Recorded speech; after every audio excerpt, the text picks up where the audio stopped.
देखते ये नफरत की निगाहों से, देखते हो तुम मुझे नफरत की निगाहों से, फिर भी मुझे तेरे पास आने का शौक है।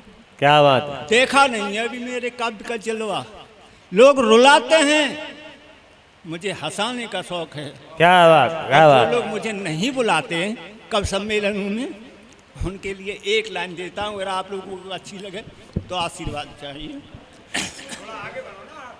जो लोग हमें नहीं बुलाते उनको एक लाइन दिए साहब कि तुम क्या मुझे बुलाओगे। अरे तुम क्या मुझे बुलाओगे, जमी पर पड़े हो, मैं खुद ही चलाऊंगा, मुझे कंधा लगाने का शौक है। देखिए साहब, आज इस कवि सम्मेलन में बड़ी बड़ी दूर के कवि आए, कवित्रियाँ आई हैं मेरी बहन जी। एटा के लोगों से इनका परिचय करा दें। एटा के लोग कैसे हैं? दो एटा के व्यक्ति ट्रेन में लखनऊ जा रहे थे, आपस में बतलाने लगी। एक दूसरे से, भाई साहब आप कहाँ रहती हो? बोले भाई साहब हम एटा में रहते हैं। बोले एटा में तो हम भी रहते हैं। बोले ये तो बड़ी सौभाग्य की बात है, हम और आप एक शहर में रहते हैं, अच्छी बात है। भाई साहब कौन से शहर में, कौन से मोहल्ले में रहती हो?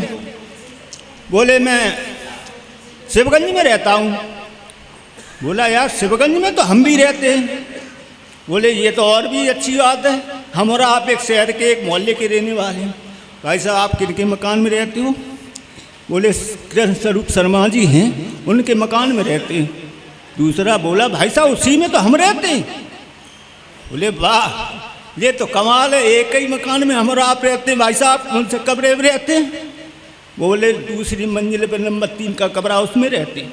बोले उसी में तो हम रहते हैं। अरे वाह कमाल ही हो गया, हम तुम तो एक ही हैं। दोनों जेट भर के भाई साहब मिले। एटा के लोगों की बात बता रहा हूँ कैसे एटा के दोनों भाई साहब एक दूसरे की जेट भर के बोले सवारी बड़ी भौचक्की। एक सवारी ने पूछा भाई साहब आप एक शहर में रहने वाली, एक मकान में रहने वाली, यहाँ तक एक कमरे में रहती हो, फिर भी एक दूसरे को जानते नहीं। बोले कौन बेवकूफ़ कहता हम एक दूसरे को नहीं जानते, हम तो बाप बेटा हैं। फिर इतनी देर से खुपड़िया काय को मार रहे? बोले टाइम पास कर रहे, टाइम पास कर रहे। तो भाई हम तो टाइम पास करने वाले आदमी। चलो एक ये हंसने हंसाने वाली बात हुई, आपसे जुड़ने वाली। एक व्यंग पढ़ता हूँ, हाथ पर व्यंग पढ़ता हूँ। हमारे देश में सबको पता है आतंकवाद फैला हुआ है, सैकड़ों लोग मार दिए गए। जवान साहब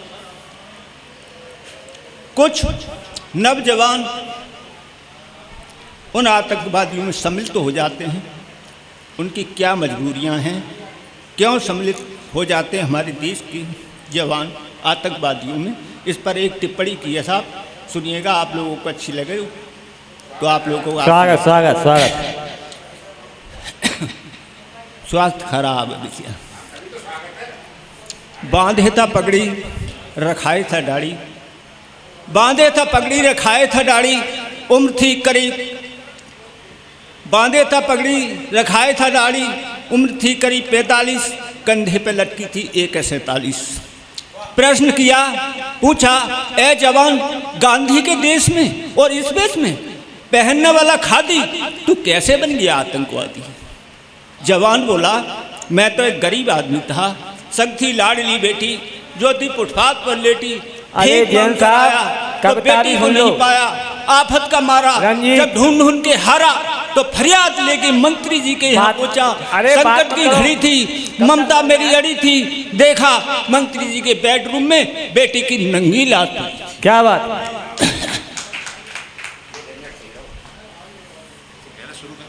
मैं बेटी के गम में बैठा रो रहा था सड़क पर, एक फरिश्ता आया, उसने मुझे उठाया, सीने से लगाया और समझाया ए जवान रोता है, अरे ए जवान रोता है कि आंसुओं से तन भिगोता है।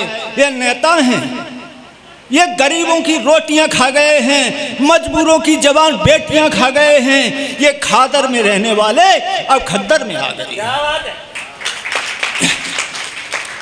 वो सच्ची राह दिखा गया, हाथ में बंदूक थमा गया और मुझे बता गया, जब तक ऐसे नेता नहीं मारे जाएंगे कुशासन चलता रहेगा, आतंकवादी पैदा होते रहेंगे और आतंकवाद फैलता रहेगा।